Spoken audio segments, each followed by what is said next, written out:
par an.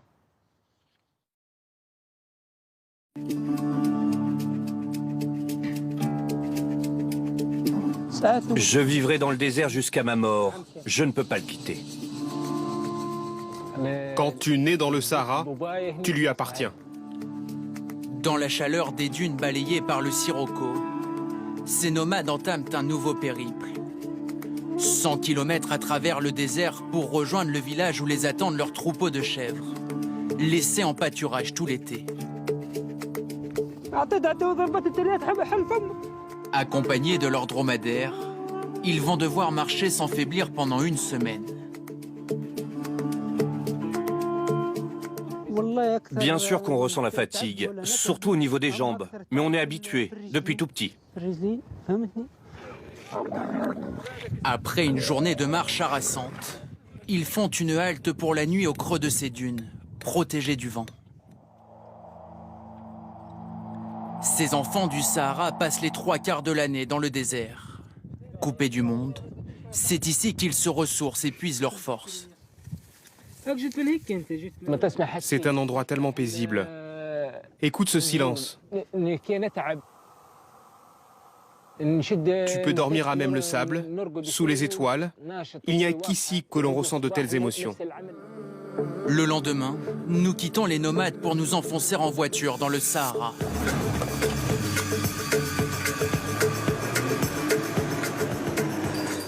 Devant nous se dressent alors les ruines du fort de Tizavar. C'est un fort romain qui date du IIe siècle après Jésus-Christ. C'est ici que les Romains ont défendu pendant 2 siècles la position la plus au sud de l'Empire. Le fort a traversé les siècles et les guerres. En 1943, ces ruines servent de camp aux soldats français du général Leclerc, avant leur victoire face à l'ennemi allemand. Le général Leclerc, il a choisi cet endroit-là, vu sa position stratégique que domine cette plaine-là.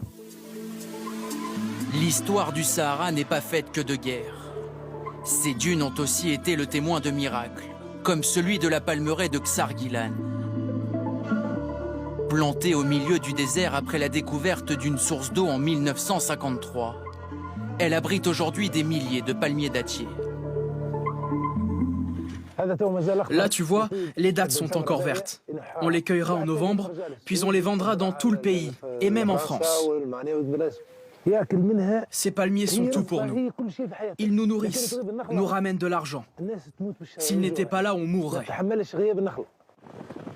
Direction à présent la partie rocheuse du Sahara. Sur ces immenses plaines de sel s'étend normalement un lac de 5000 km². Asséché comme tous les étés par une chaleur accablante, il fait alors perdre aux hommes tous leurs repères. Vous pensez voir derrière moi une étendue d'eau. Mais lorsque j'approche, elle disparaît car ce n'est en fait qu'une illusion d'optique, un mirage provoqué par les rayons du soleil lorsqu'ils réfléchissent sur les cristaux de sel. Nous rejoignons Hama. Depuis 35 ans, ils récoltent et vendent ces cristaux.